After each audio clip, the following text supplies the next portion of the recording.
On today's Tech Help for Churches, getting ideas for your church podcast.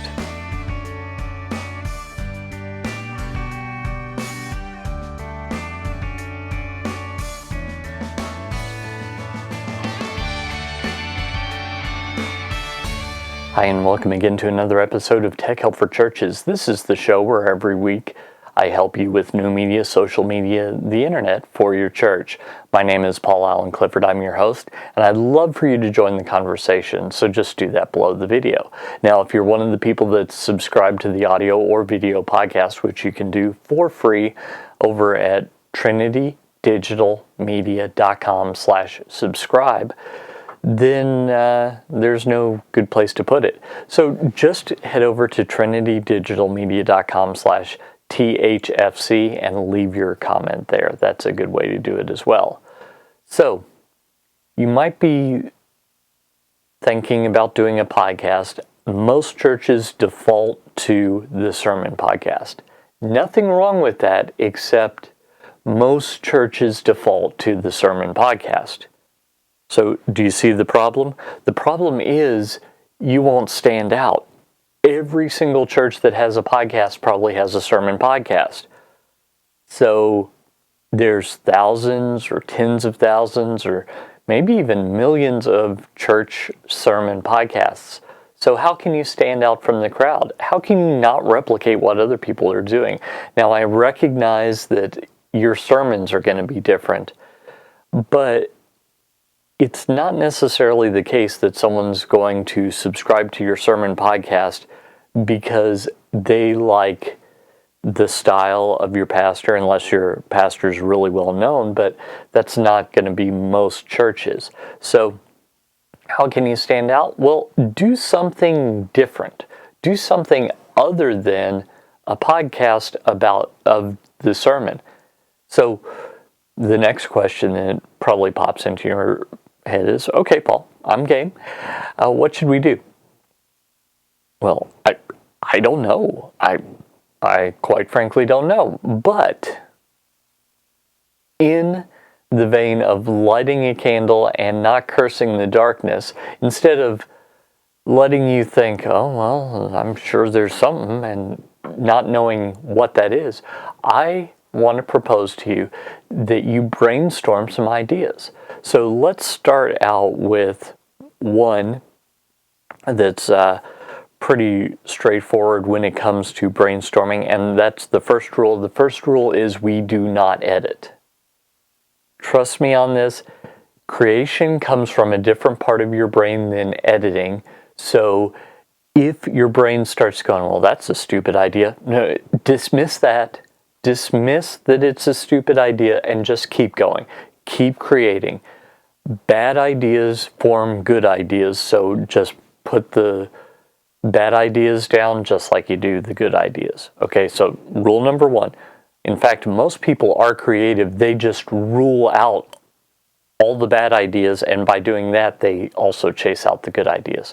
So that's rule number one. Rule number two, most of your ideas are going to be bad. So don't feel bad when you have the bad ideas, because that's kind of the point. Most of them are bad. We're looking for a couple of good ones. But we're going to use some techniques to get several good ideas all at once. So first technique I want you to try, get a legal pad, a bunch of college ruled paper, something like that. Write down letters A through Z, A, B, C, etc. Now, what I want you to do is I want you to come up with an idea, no matter how bad it is, for every letter of the alphabet. So your A idea might be Absalom, King David's son, if I'm remembering my Old Testament right. B might be a Bible podcast. C might be church growth. D might be devotions. E might be the epistles, etc. So you see how I came up with those? Those are all off the top of my head. Write them all down and just go on. There's 26 ideas. But let's not stop there. If you have other ideas, write them down as well. We just want to get as many as possible out there. Remember, most of them are bad. That's okay. So let's get them all out as much as possible. Now I want you to enlist the help of a friend to get some random stuff. I don't care what the random stuff is. As I look around my office, I have a Viewmaster slide behind the camera. I have a smoke gun.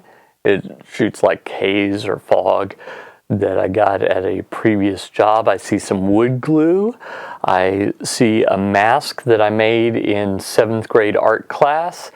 I see a little squeezable donkey from a local company that makes fans. I'm not going to say their name because this is a church tech podcast, but they're local to where I am. And also, that's something else I see. I see a roll of coins. So I can put all these things in a bag and have someone choose one thing out and then give it to me. And then I could think, in light of one of those things, what's a good idea?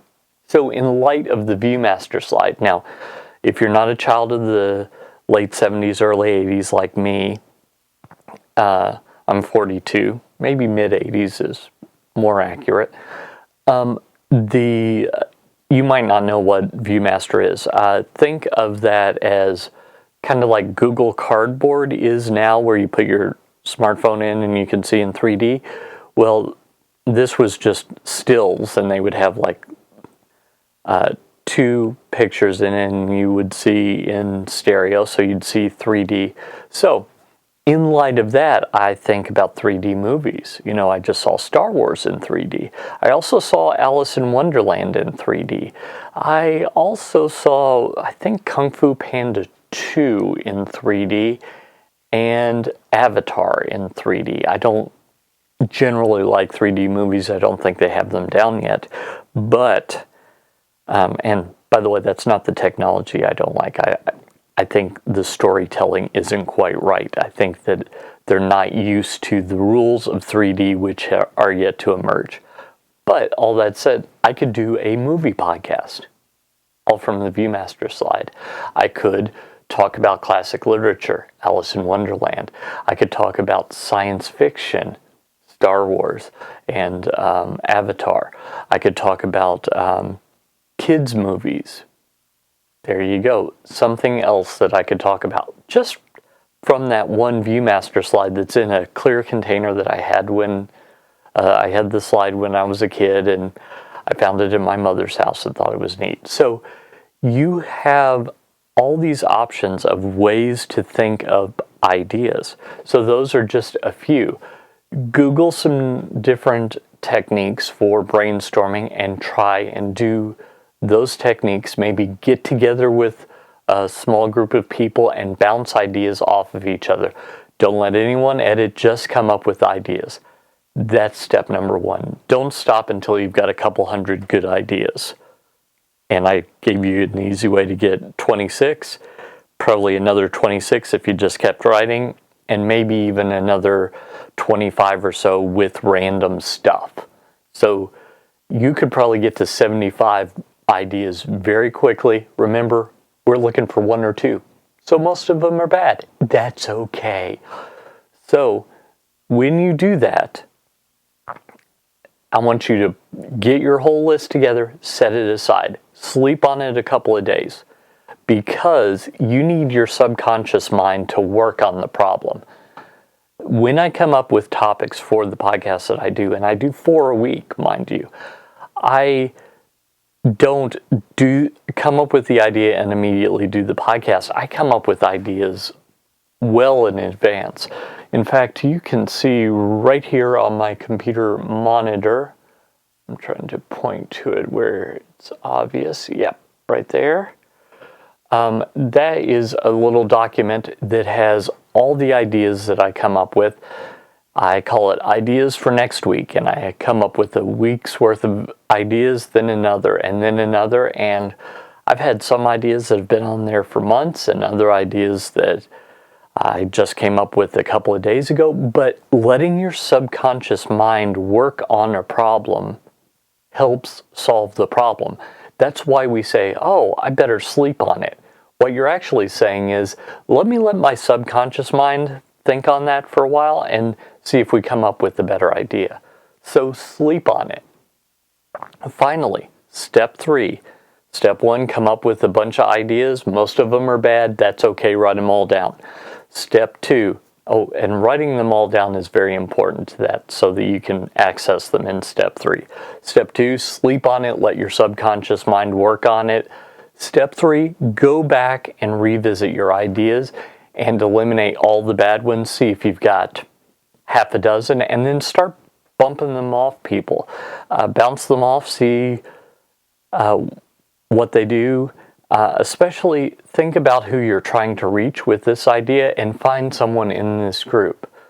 So if you are talking about the ministries to help under-resourced people and you want to reach out to people that are a little better off to help you with those ministries, then maybe if you have someone in your church that's very successful, bounce the idea off that person.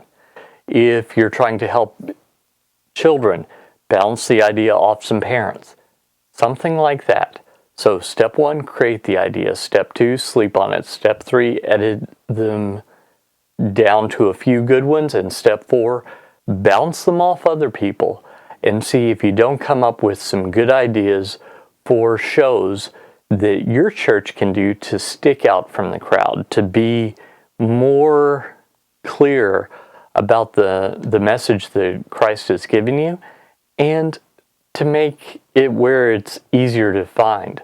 One thing that I think is really interesting is there is a show that's a Christian show, and you may not believe it when I tell you the name, but it's called Sexy Marriage Radio.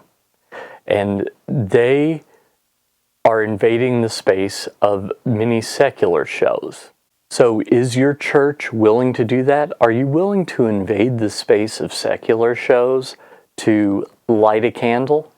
I think that that's a very promising idea, and I hope a lot of churches do it. If you like this content, I bet you'd like my email newsletter, so head on over to trinitydigitalmedia.com/gifts, GIFTS, and pick up your church tech gift of your choice today. Also, don't forget this content is provided for you free of charge, but if you need more church tech training, head over to my store, trinitydigitalmedia.com/store, and pick up one of the resources that I've created with you in mind. Until next time, this is Paul with trinitydigitalmedia.com. Go out and change eternity.